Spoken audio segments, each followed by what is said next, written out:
On tonight's show of Misbehaved Liberty, we stand up to the patriarchy by altering Japanese cartoons. Welcome to the zany world of Jamie Marchi, anime localization, and good old progressive imperialism.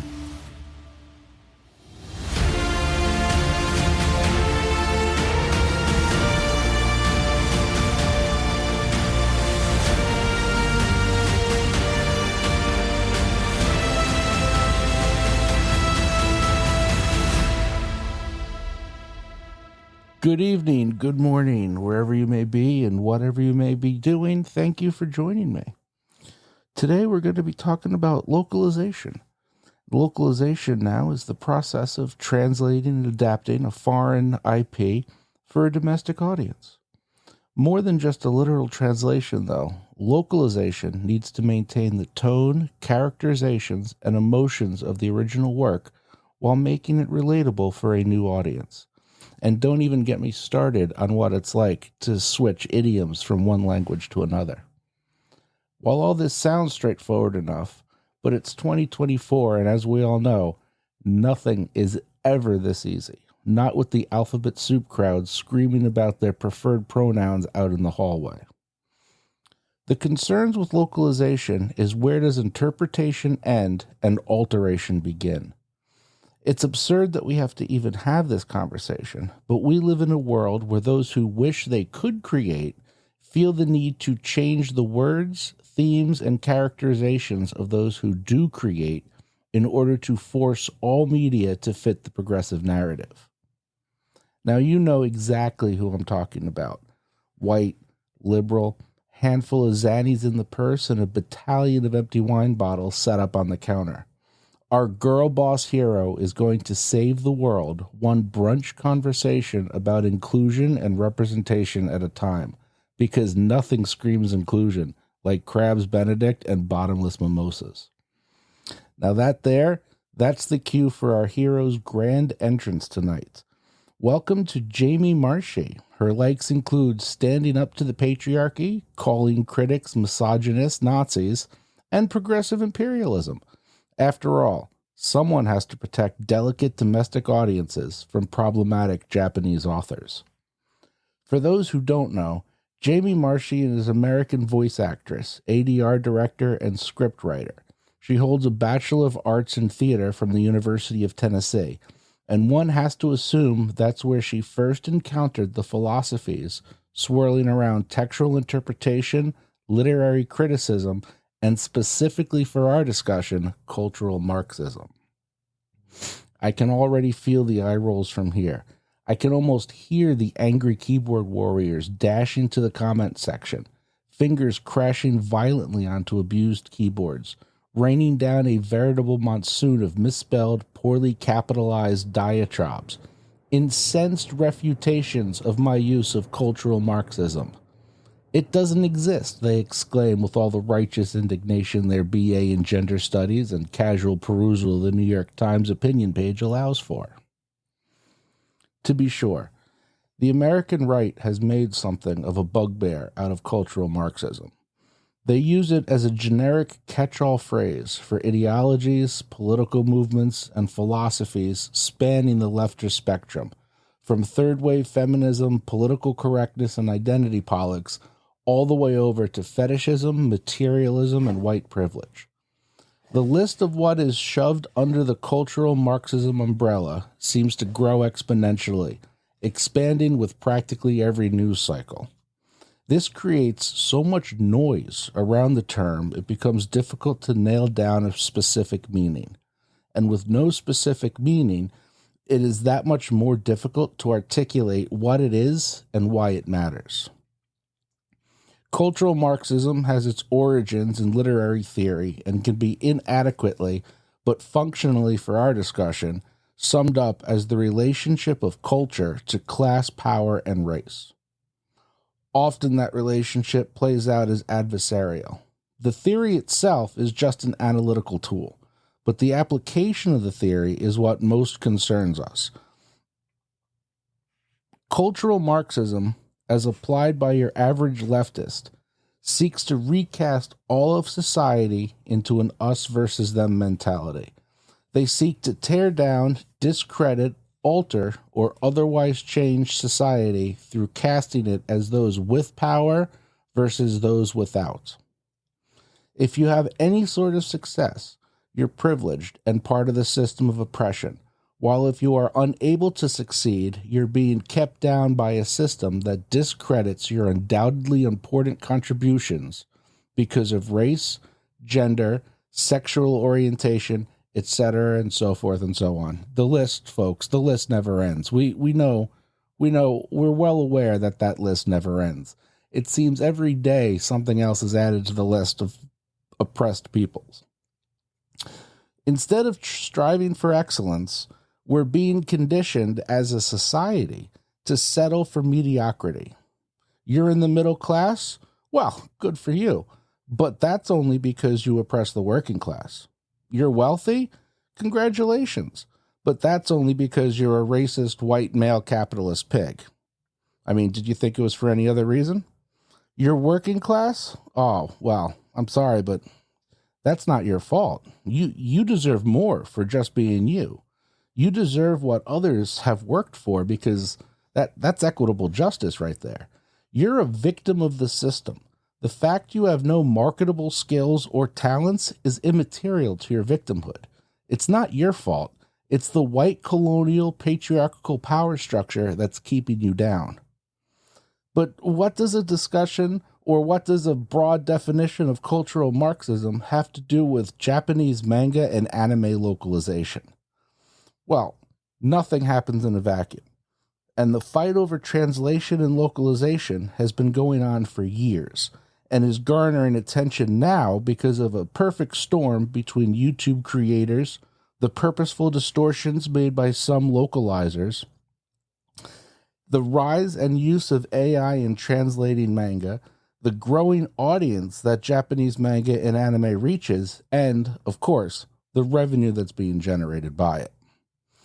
Manga and anime has been growing year over year in popularity with American audiences. Now, I don't know if any of you out there read comics or not, but if you've seen what's been going on with American comics lately, specifically Marvel and DC, it's not hard to see why manga and anime have been growing in popularity. Far from race-swapping characters, far from shoehorning in girl bosses and gender fluid this and binary that, the Japanese manga and anime are very different stories told in a much different way than we're used to with traditional American comics. Now, it was only 15 or 20 years ago where the majority of anime available in the United States was subbed instead of dubbed. Subbed is when the subtitles are on the movie that you're watching and the language spoken is still the original language. Whereas dubs are when the language itself has been changed and an entire cast of voice actors has been brought in to reshoot the sound for the movie. But by dubbing the dialogue, anime reaches a much wider audience. I mean, how many people out there have thought about watching a foreign movie that they might have seen on Netflix, but stopped when they realized that they would have had to sit there and read the subtitles for the entire 2.5-hour movie? I know I've done that plenty of times. So when by dubbing, anime reaches a much wider audience, and that's caused consternation for some. Manga and anime are Japanese art forms, and as a result, they conform to Japanese culture and societal norms, norms that many in the West dislike and in some cases outright disdain. The growth in popularity created an opening for liberal localizers to imprint their own political beliefs on a foreign art form. Jamie Marshy, in particular, is unapologetic about her material alterations of the source material. Source material she does not own, she did not create. Source material written to reflect a foreign culture, a culture that clearly she apparently cares little for. If she cared for the culture, she would be less concerned with putting her political beliefs in their shows than she would with accurately portraying their shows to an American audience. But here we go. She's the great white savior, bringing altered foreign art to American audiences. She's a crusader standing up to misogynists, Nazis, and the patriarchy in order to stand up for her fandom. But it's not her fandom. The fandom exists because an author and an artist created the characters. The fandom doesn't exist because Jamie Marchi misdubbed some dialogue. Do you see that here? But things like intellectual property, ownership rights, and creation are details she won't be bothered with. Now let's listen to this clip here on how she addressed concerns about mistakes and alterations in English dubs. This is from a panel discussion at SAC Anime during the summer of 2018. It's a stroll of power, and I appreciate it. Well, I'm kind of scared to ask this question now because I don't want to bring down the room. So okay. This is more directed at Jamie, but all of you can answer. Go, Jamie, go. I'm excited about it. I'm ready to bring down the room. Let's do it. We need a spotlight. So Funimation has come under, let's call it, criticism for how they choose to adapt their scripts for like a couple unnecessary of shows. hate. Yeah, got it. Yeah, and a lot of that I feel is directed at you unfairly. Thank you. So how would you like to respond to that kind of criticism? To the criticism, like, I have a vagina, deal with it. That's Jamie speaking now. Like, it's honestly, that's the truth. I am a woman. I am a funny woman. We are all talented, funny, powerful women. We are out here. It's going to happen. Deal with it. I'm sorry you're not getting laid. It's not about you. Move on. I'm not sure what any of that has to do with the question that was asked, but we deflect. That's you know. But thank you. Anybody else have anything to add? I think you nailed it. Okay, great. Of course they do. Thank you for allowing me to say that. She does? Yes. You get a lot of hate online? Oh my God, it's ridiculous. I'm sorry, I but didn't also, hear the question, like, and she just told me that happened. oh yeah, we'll talk about it later. But here's my feeling. Anytime I make, like, if I'm making misogynists and Nazis angry, then I'm doing all right. Because we don't, I mean, honestly, we don't want them associated with our fandom. It's not her They are fandom. not representative of us, and they will stand out and try to own this fandom. And I'm like, you don't realize these are amazing people with lots of backgrounds and lots of different cultures and just an amazing array of strength and power within them. And you do not represent the people I know. So just, I feel strongly about it. Now, there's a lot that can be said about that little clip there, but first, I really want to look at the fandom issue. It's not her fandom. That she keeps saying our fandom, my fandom, the fandom, the fandom. The fandom is a result of the work put in by the authors and artists, the Japanese authors and artists. It's their fandom because it's their works. It's not your fandom. And what you're doing is you're misrepresenting their works to their own fans. But there you have it. That's her in her own words. That's what she thinks about criticism and critics. That's what she feels is important. I mean, not only did she deflect and fail to answer the question, but she felt the need to bring up that she has a vagina and that her critics are, of course, all misogynists and Nazis. I'm shocked to hear that coming out of her mouth. But notice how no one else on that panel, there were 5 other people on that panel, by the way, but notice how no one else on that panel, presumably well-known representatives of their industry, since they are all sitting on the panel, no one else jumped in to try to actually answer the question. They all sat by and they let Jamie deflect and they let her attack the critics and say whatever the hell she wanted to say rather than attempting to address what was a serious question. The question was about misrepresentations in their work, and instead of actually answering the question, and instead of actually trying to move the conversation forward, they just deflected and talked about themselves. Are any of these people concerned? Well, we'll actually never know if any of the other people up there are concerned because their queen bee answered for them. And why does she sound like a teenager, though? We were listening to the same clip. I doubt very much I was the only one who noticed her voice inflection, her choice of words, her cadence, etc. It all sounded like she's about 14 or 15 years old. But back in 2018, she's 46 now. So back in 2018, she would have been 40 or 41. She does not sound like she's speaking with a 41-year-old's professionalism or a 41-year-old's ability to command language. She sounds like a teenager. This right here, folks, this is the queen bee of the high school theater department. We all know the type. She's theater hot. She couldn't quite cut it as a cheerleader, but she fits right in, surrounded by Simpson sycophants. She's the type of obnoxious girl. Now, hear me out on this, right? She's the type of obnoxious girl where you go to any Denny's in America in a college town at 2 a.m, and this is the girl that you find belting out show tunes when everyone is just there trying to eat their grand slam and go to sleep. That's exactly who this is. But, not that there's anything wrong with theater girls. I could do an entire episode on theater girls, but I'll just quickly say this. If you like theater girls, get yourself a nice crew girl, maybe someone who does lights or sound, less drama, doesn't need to be the center of attention all the time, more emotionally stable, and probably more interesting. Just tip of pro advice right there. Go for the crew girls. But that clip, clearly Jamie feels the need to be the center of attention.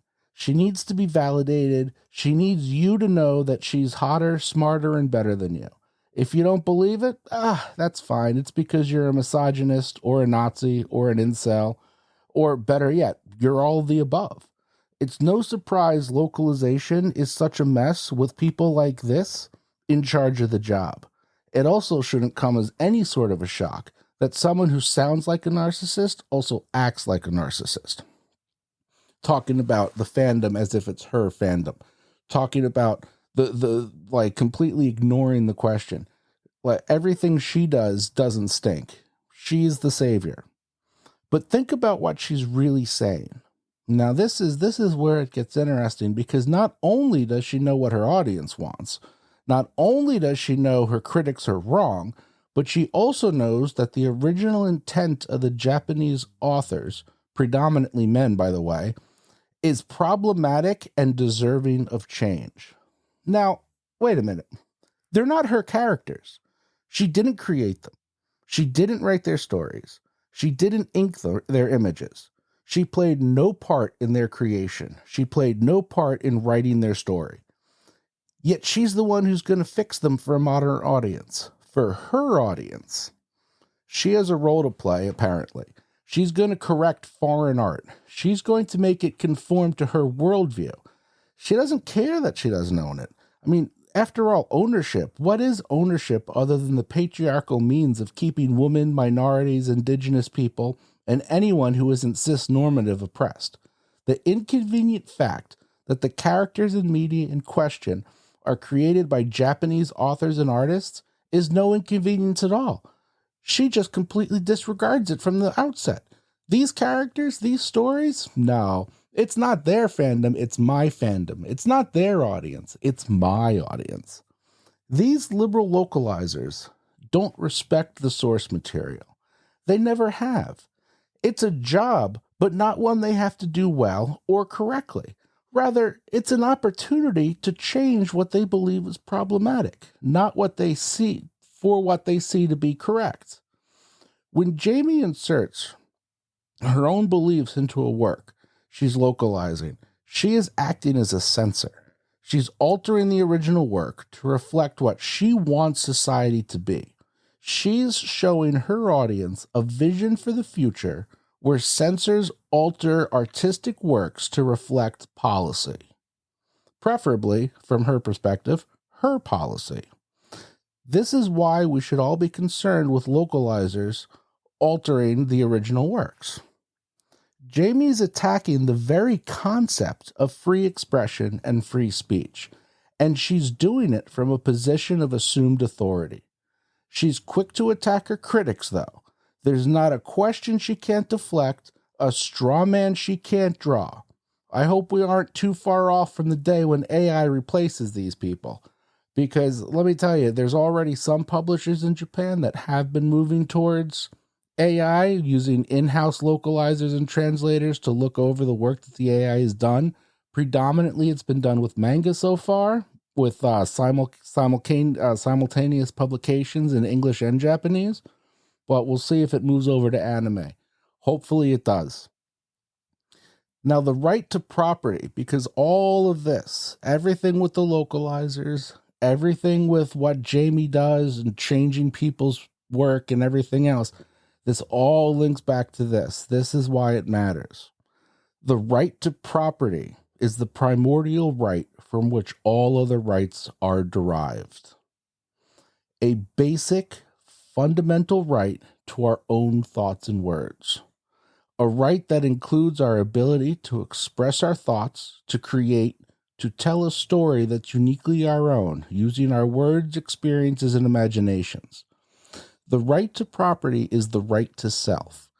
Every other right that exists comes from a primordial right to the self, a right to property in terms of your own body, your own thoughts, your own speech. These localizers, through their actions in altering someone else's work, are assaulting an individual's right to property.